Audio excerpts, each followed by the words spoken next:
Bismillahirrahmanirrahim. Assalamualaikum warahmatullahi wabarakatuh. Alhamdulillahi wassalatu wassalam ala rasulillah wa ala alihi wa sahbihi wa man tabi'ahum bi ihsanin ila yaumiddin, amma ba'd. Alhamdulillah, kita bersyukur pada Allah Jalla wa Ala dengan selalu menghadirkan ikhlas pada setiap amal yang kita kerjakan dan juga berupaya mencontoh Rasulullah SAW dan mengikuti sunnahnya. Mudah-mudahan dengan kita selalu bersyukur dengan dua hal tersebut, Allah senantiasa mencurahkan rahmatnya kepada kita dan menjaga kita dari segala hal yang dapat menghancurkan iman dan kehidupan kita.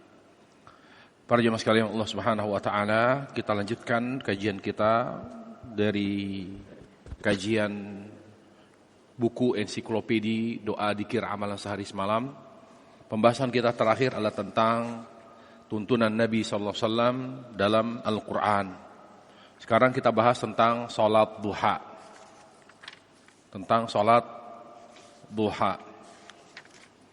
Salat duha, para ulama berbeda pendapat tentang status salat duha. Ada 3 pendapat ulama tentang salat duha, tentang hukum salat duha. Ada yang mengatakan salat duha adalah salat pengganti tahajud. Salat pengganti tahajud.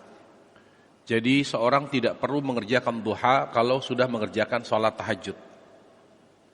Dan ini adalah pendapat Syekhul Islam Taimiyah dan muridnya Ibnu Qayyim. Pendapat yang kedua mengatakan salat duha adalah salat yang berstatus sebagai salat sunnah muakkadah.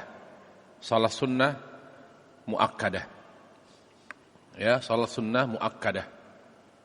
Begitu. Salat sunnah muakkadah. Artinya salat duha salah satu salat yang patut untuk dirutinkan. Nah, yang ketiga, pendapat ulama tentang salat duha adalah bahwa salat duha adalah bid'ah. Tidak ada tuntunan dari Nabi sallallahu alaihi wasallam, ini menurut mereka. Dari pendapat atau dari 3 pendapat tersebut, yang lebih dekat kepada dalil yang sahih adalah bahwa salat duha itu bukan pengganti tahajud. Kenapa? Karena ada beberapa dalil yang menunjukkan bahwa salat duha bukan salat pengganti, tapi salat yang mandiri, yang berdiri sendiri, ya, yang berdiri sendiri. Di antaranya adalah salat dalil-dalil yang menunjukkan bahwa salat duha adalah salat khusus, yaitu misalnya hadis Abu Umamah. Di sana ada perintah dari Allah tabaraka wa taala secara langsung, kata Allah, ya ibna Adam irka' li 4 rakaat min awwalin nahari akfika akhirah. Wahai anak cucu Adam, kerjakanlah salat duha 4 rakaat. Ya, maka aku akan mencukupi dan melindungimu setelah itu. Aku akan mencukupimu dan melindungimu setelah kamu mengerjakan 4 rakaat. Dan banyak lagi dalil-dalil yang menunjukkan bahwa salat duha salat khusus. Salat duha salat khusus. Dan yang sahih, salat duha bukan bid'ah, karena Nabi alaihissalam walaupun Nabi pernah mengerjakan, tapi setelah itu beliau tinggalkan. Bukan karena beliau menganggap duha itu bid'ah. Kalau pernah dikerjakan kemudian beliau tinggalkan, itu tidak dipahami bid'ah. Karena itu juga berlaku pada kasus tarawih. Nabi pernah mengerjakan 3 hari, setelah itu beliau tidak mengerjakan lagi. Kasusnya sama, alasannya sama. Kenapa Nabi tidak lagi mengerjakan duha, tidak lagi merutinkan duha? Karena Nabi alaihi salatu wassalam khawatir salat duha menjadi salat wajib. Makanya Nabi tidak mengerjakannya. Tapi tetap dikerjakan oleh Aisyah. Tetap dikerjakan oleh Aisyah radhiyallahu anha, dan Nabi diam. Ya, bahwa Aisyah itu merutinkan duha dan Nabi diam, dan itu termasuk sunnah takrir. Sunnah yang tidak dikerjakan Nabi, dikerjakan oleh sahabat, tetapi Nabi mengakuinya, mengikrarnya. Itu yang pertama, masalah tentang salat duha. Yang sahih dia sunnah muakkadah. Yang kedua, para ulama juga berbeda pendapat. Apakah salat duha itu sama dengan salat syuruk? Apakah sama salat duha dengan salat syuruk? Sebagian mengatakan salat duha beda dengan salat syuruk.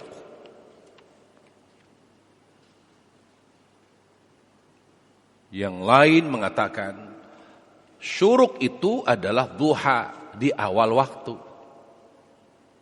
Karena caranya khusus sehingga memiliki keutamaan khusus. Tetapi orang yang sudah mengerjakan salat syuruk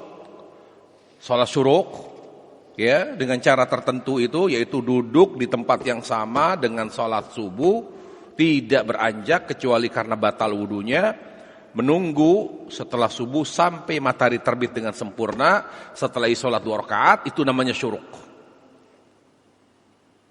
Dia adalah duha. Karena caranya khusus sehingga memiliki keutamaan khusus. Ya. Yang sahih di sini di buku ini saya kuatkan pendapat yang mengatakan bahwa salat duha sama dengan salat syuruk. Salat duha sama dengan salat syuruk. Ya. Baik. Coba mohon dibantu untuk dibaca. Ya, silakan Mas. Monggo. Halaman 319.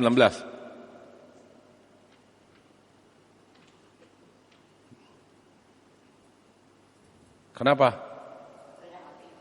Kok nggak dicek?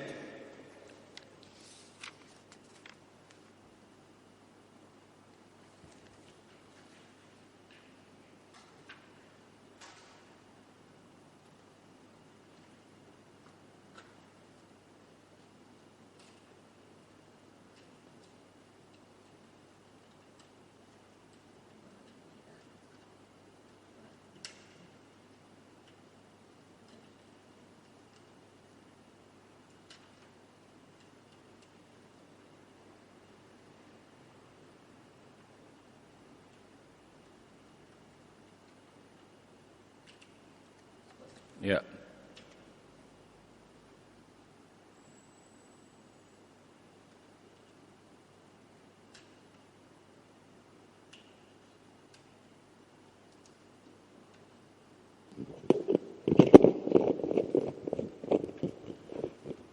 Bab 17 ya Ustaz. Ya, 319. Ya, silakan. Salat duha. Salat duha. A. Disunahkan untuk duduk seusai salat subuh hingga tiba waktu syuruk awal duha. Berarti saya lebih cenderung kepada pendapat yang mengatakan salat duha adalah salat syuruk. Ya, jadi kalau orang sudah mengerjakan syuruk berarti dia sudah mengerjakan duha, dan dia boleh menambah rakaat lagi setelah itu misalnya. Karena salat duha itu lebih afdal dikerjakan mendekati zuhur. Semakin mendekati zuhur semakin afdal waktunya. Nah, kenapa dikerjakan di awal? Karena mengerjar syuruk yang memiliki keutamaan khusus. Gitu ya. Coba baca. Dari Anas bin Malik berkata, bersabda Rasulullah SAW, barang siapa yang sholat subuh berjamaah, kemudian duduk berzikir kepada Allah hingga terbit matahari, lalu sholat 2 rakaat, maka baginya pahala haji dan umrah.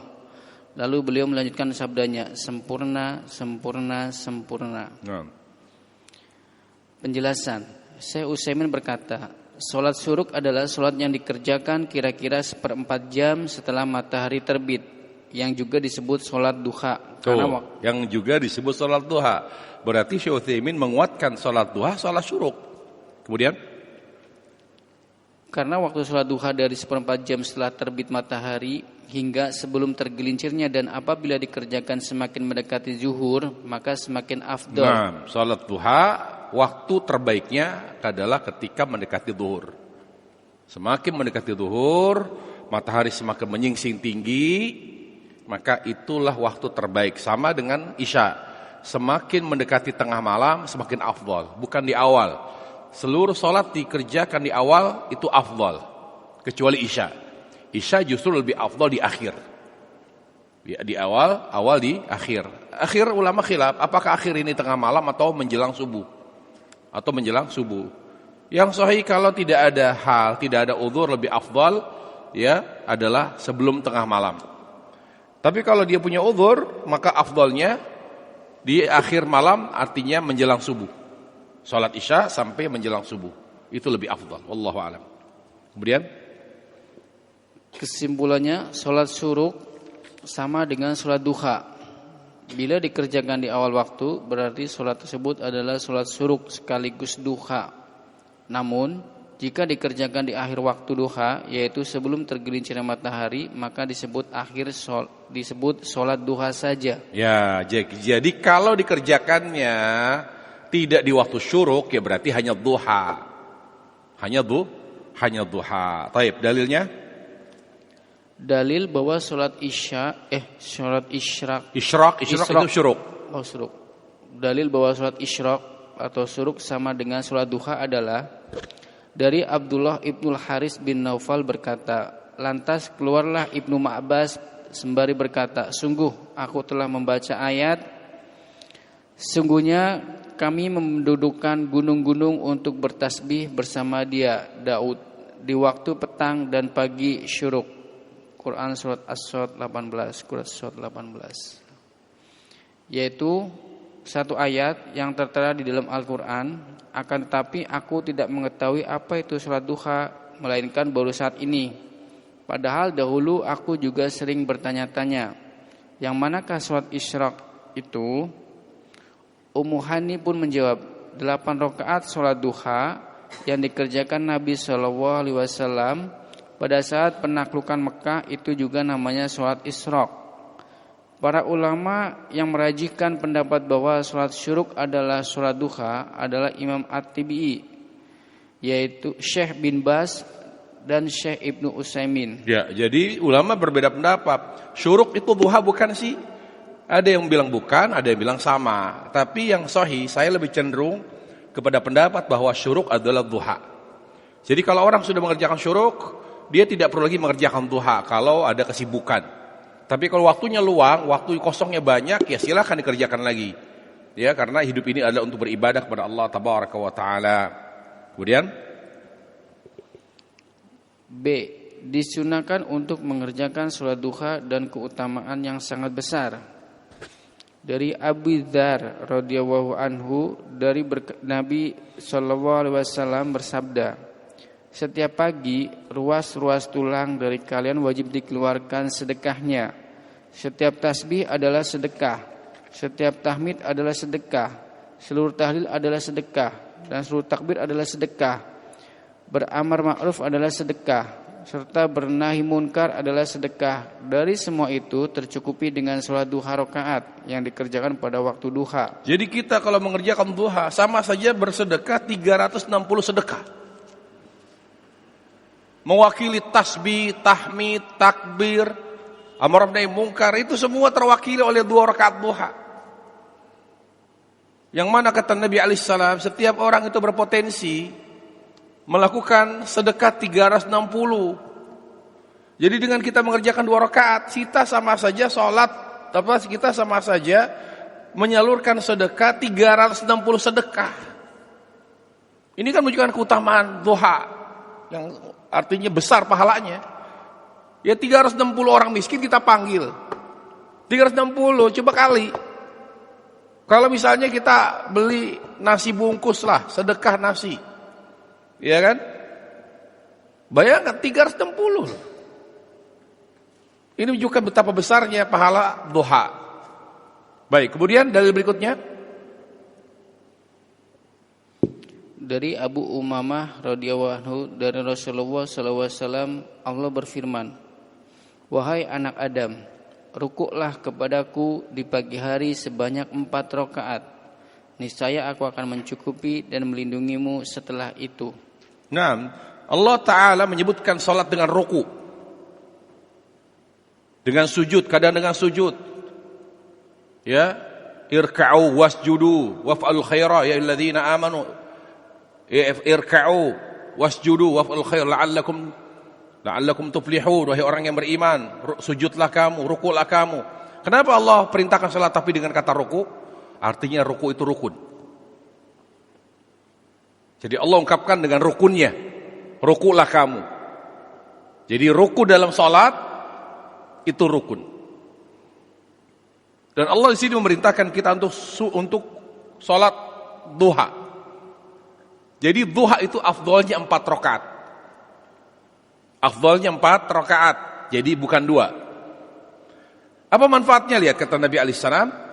Allah berfirman, kalau kamu rutin mengerjakan setiap pagi 4 rakaat duha, aku akan cukupi rizkimu.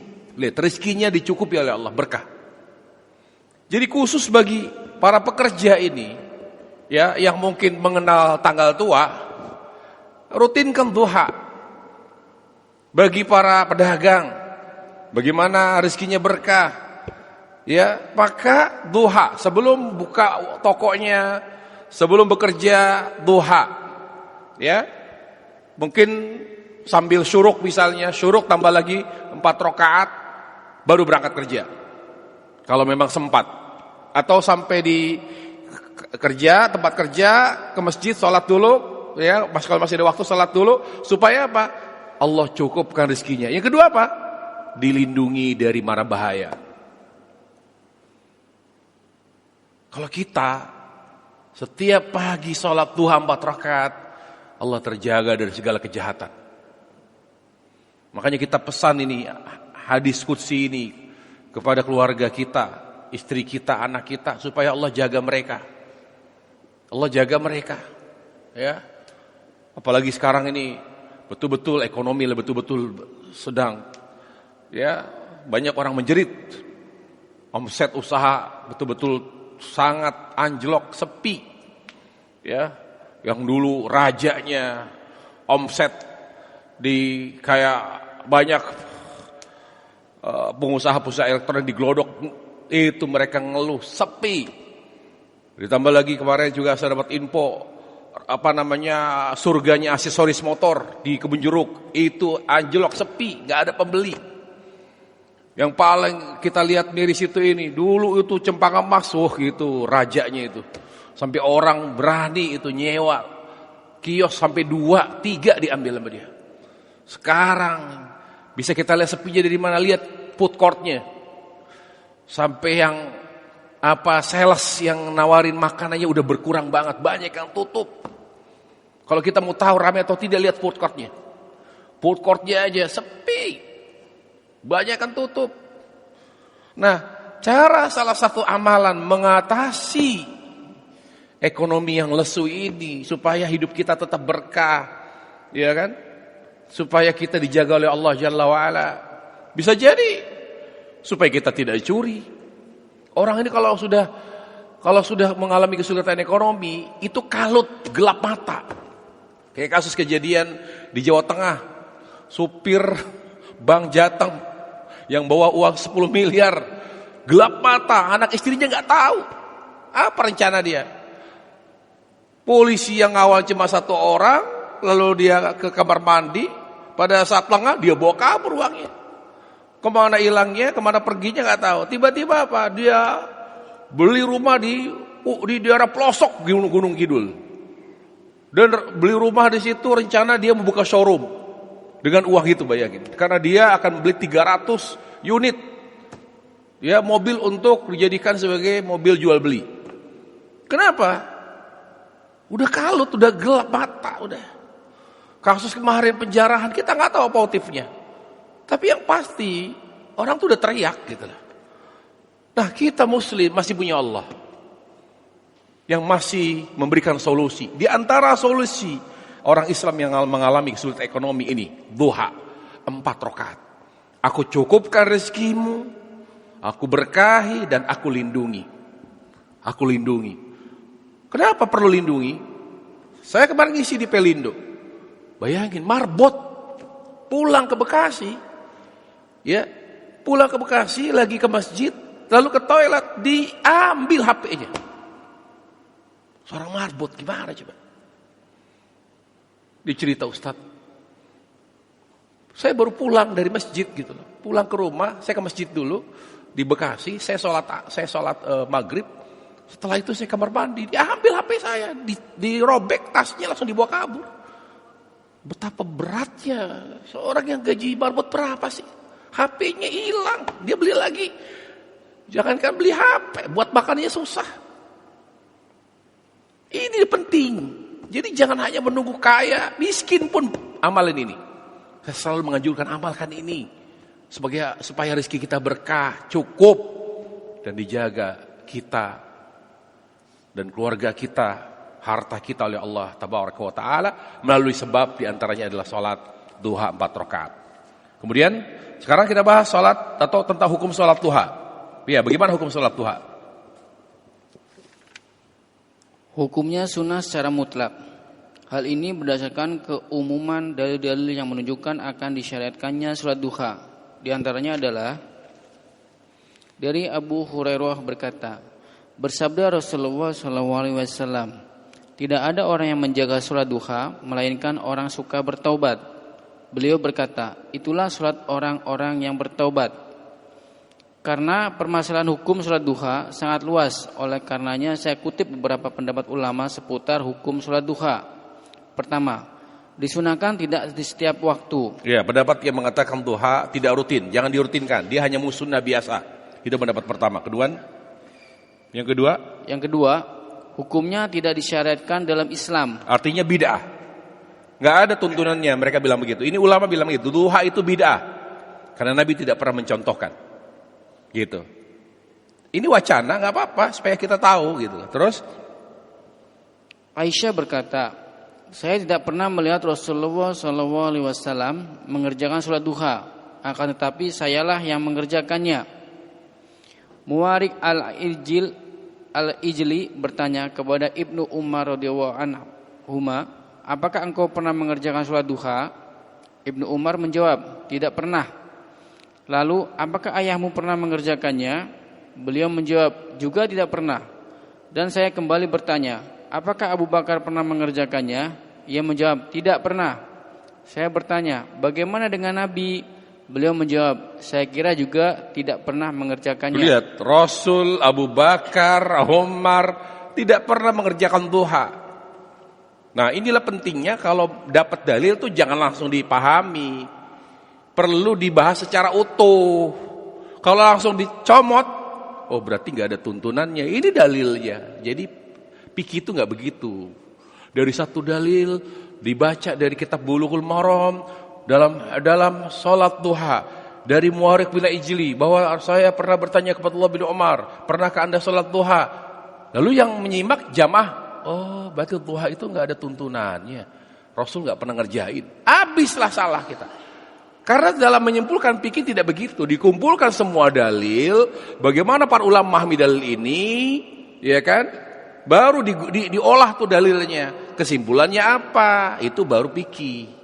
Begitu. Kemudian yang ketiga, pendapat yang ketiga.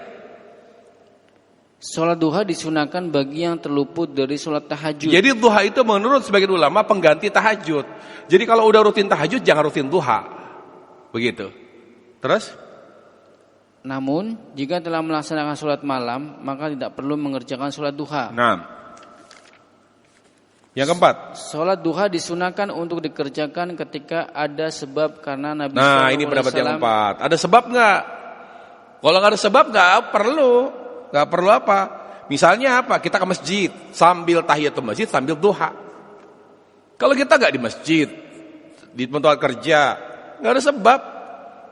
Nggak ada sebab kita, atau pulang dari safar ya di waktu pagi, nyampe pagi, maka jangan langsung ke rumah tapi mampir ke masjid atau musola mengerjakan sholat dari safar, yaitu sholat duha.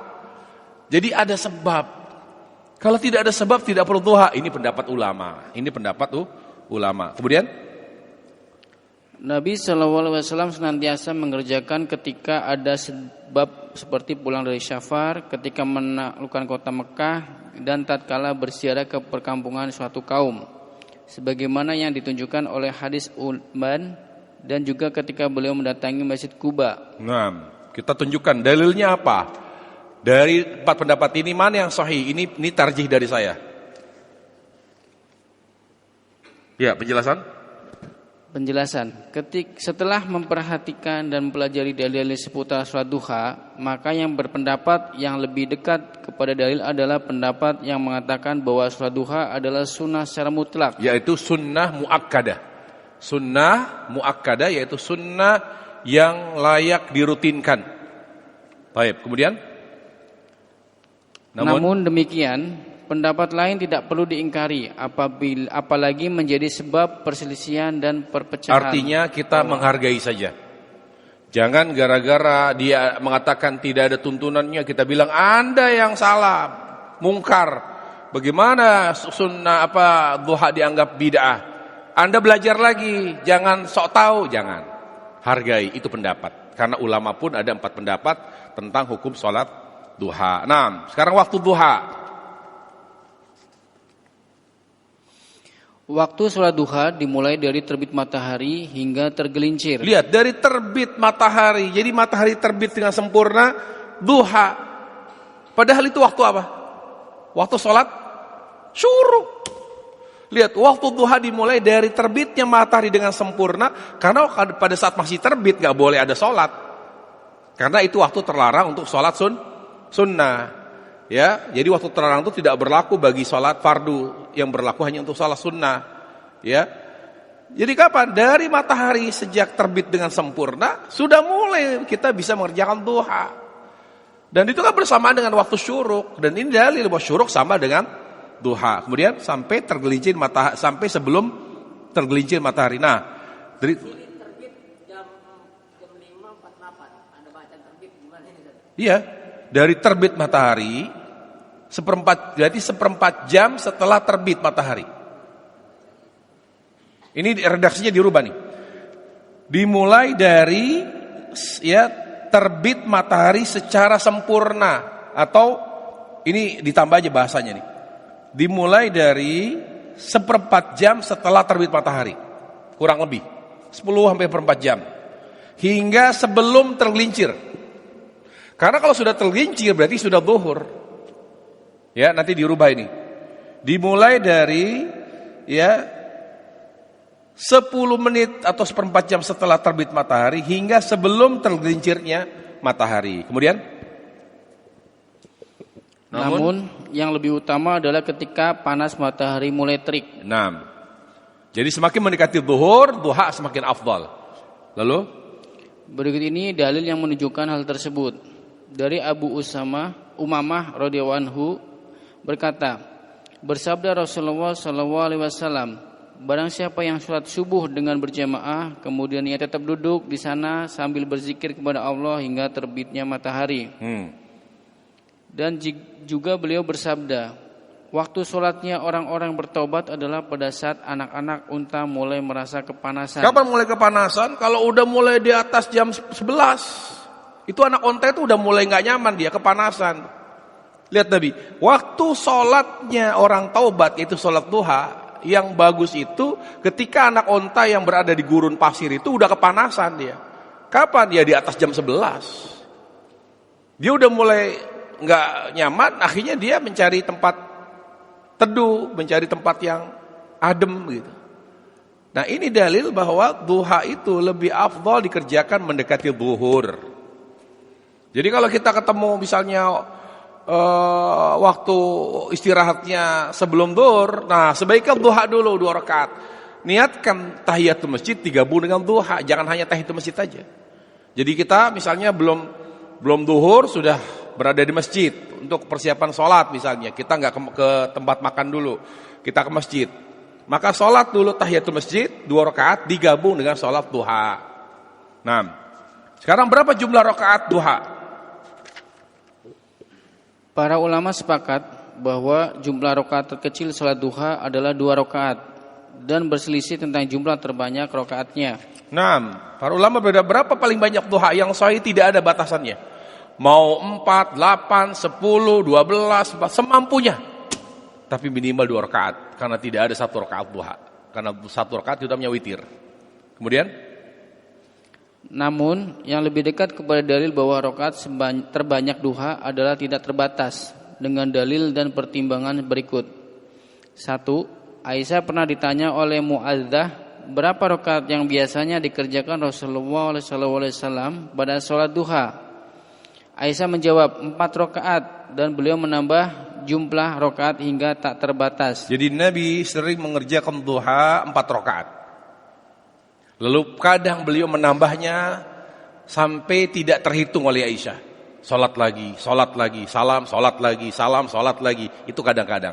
Tapi yang sering Nabi kerjakan duhanya ya di awal-awal, karena akhirnya beliau tidak mengerjakan duha awal-awal, yaitu 4 rakaat. Kemudian yang kedua, 2. Tidak adanya dalil yang sahih dan jelas yang membatasi jumlah rakaat maksimal duha. Wallahu a'lam. Tidak ada dalil yang sahih yang membatasi duhanya sampai 4, duhanya sampai 6, duhanya enggak ada dalilnya. Jadi tidak terbatas, berapapun silahkan semampunya, sekuatnya. Baik, terakhir. Bagaimana cara mengerjakan doa? Apakah 4 rakaat 1 salam? 6 1 salam? 8 rakaat 1 salam? Atau 2 rakaat salam, 2 rakaat salam? Kita dengarkan. Mengerjakan sholat duha dengan cara 2 rakaat, yaitu dengan mengucapkan salam setiap usai 2 rakaat. Hal ini berdasarkan dalil berikut. Dari Ibnu Umar berkata, bersabda Rasulullah SAW, sholat sunnah di malam dan siang itu 2 rakaat. Artinya dikerjakan setiap 2 rakaat salam, 2 rakaat salam, bukan disambung dengan 1 salam. Itu caranya. Dan permasalahan duha saya rinci secara detail di buku saya Panduan Sholat Sunnah. Kalau di sini hanya sekedar global saja infonya. Tapi di Sholat Sunnah saya lebih rinci lagi, bahkan saya kutip penjelasan para ulama tentang cara mengerjakan sholat duha, yaitu 2 rakaat salam, 2 rakaat salam. Baik. G, terakhir. Kaidah mengatakan, zikir setelah sholat fardu itu hanya dilakukan setelah sholat fardu. Tidak ada zikir setelah sholat sunnah, nggak ada. Jadi asalnya setelah sholat sunnah selesai, kembali beraktivitas. Tidak ada bacaan khusus, tidak ada zikir khusus setelah sholat sunnah, nggak ada. Jadi jangan sok alim, jangan sok ahli ibadah. Habis duha duduk zikir, astagfirullah. Tidak bisa. Ibadah urusannya tuntunan Nabi, bukan istihad, bukan inovasi, nggak ada itu. Jangan sok-sok rajin ibadah yang tidak ada tuntunan Nabi alaihissalam, nggak ada. Ya, jadi asalnya sholat sunnah setelah mengerjakannya tidak ada zikir, tidak ada bacaan. Yang ada zikir itu hanya setelah sholat fardu. Kenapa? Karena sholat fardu ini adalah amal yang akan pertama ditanya oleh Allah, bekal terbaik akhirat. Nah, kita dengan sholat fardu kita banyak kekurangannya, bahaya. Sementara kita semua akan mati dan bekal terbaik kematian kita sholat lah. Sementara sholat banyak kekurangannya, bahaya kalau kita nggak menutupnya. Nah, cara salah satu untuk menutupnya dengan dzikir. Makanya pertama kali bacaan kita setelah salam apa? Astagfirullah, ya Allah mohon ampun. Kalau tadi saya sholatnya nggak khusyuk, maafkan saya ya Allah. Maafkan saya kalau saya tadi nggak fokus, kalau bacaan saya berantakan, kalau ruku saya, kalau sujud saya. Jadi minta maaf sama Allah. Makanya awal bacaan dzikir sholat setelah sholat fardu adalah astagfirullah, astagfirullah, astagfirullah. Kemudian bacaan-bacaan yang menguatkan, memberi manfaat bagi kita di hari itu, ya, dari semua sisi, rezekinya, waktunya, semua dilindungi dari segala kejahatan. Itu bacaan-bacaan yang dibaca setelah istighfar, begitu loh. Kecuali 2 sholat sunnah yang ada bacaannya, itu pun terbatas. Tidak beraneka ragam, ya. Di witir hanya 1. Setelah kita salam dari witir, kita baca apa? Subhanal malikil quddus, subhanal malikil quddus, subhanal malikil quddus. Selesai. Kalau di duha bacanya ini sebanyak 100 kali, hanya 1, tidak ada bacaan lain. Ya, dibaca.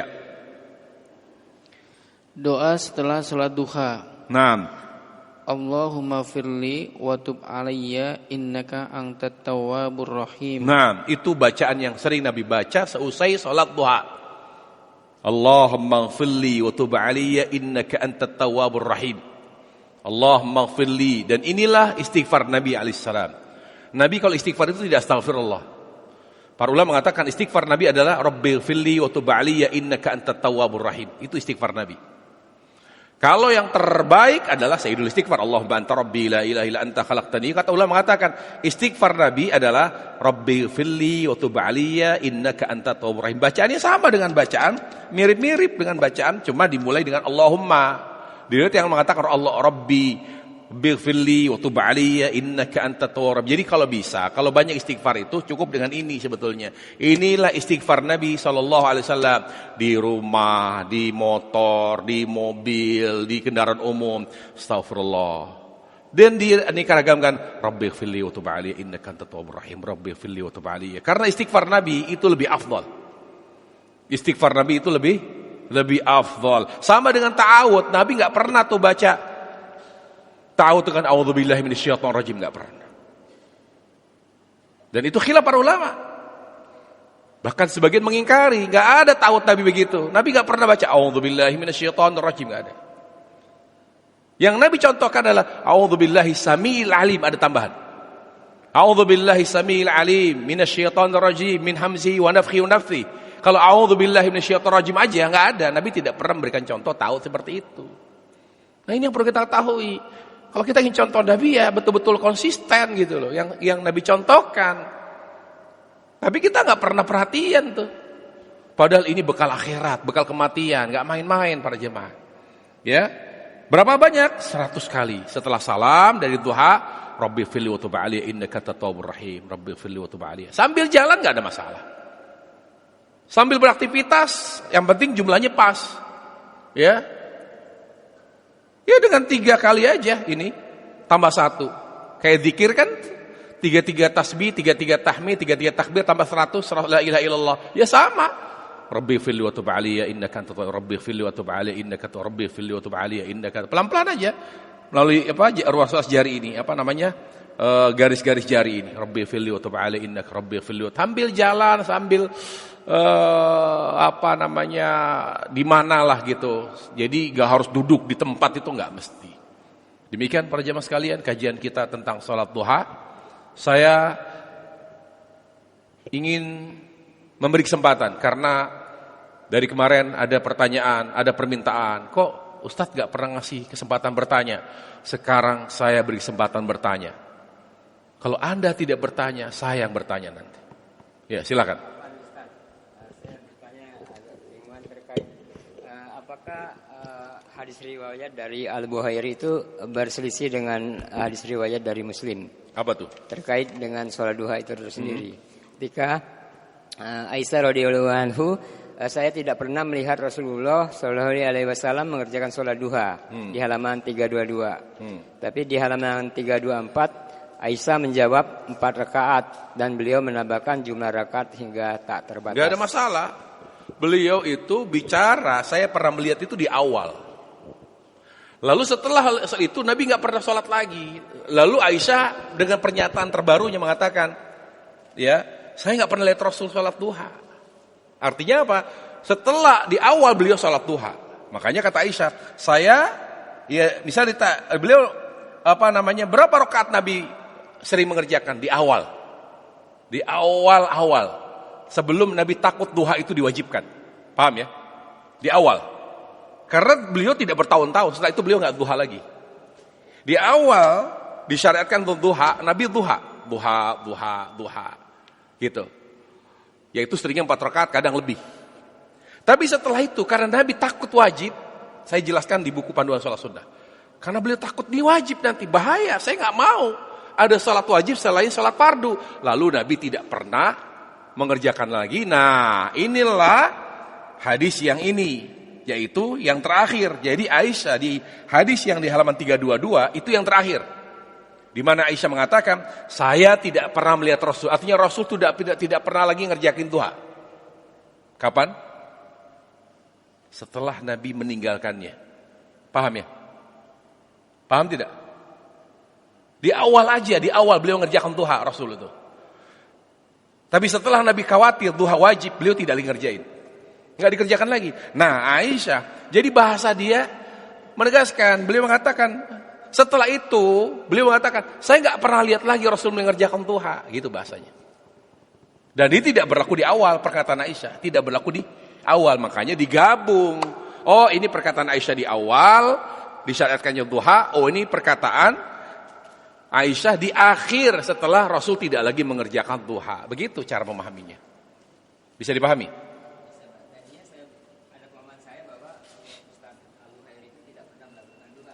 Apa? Ustaz?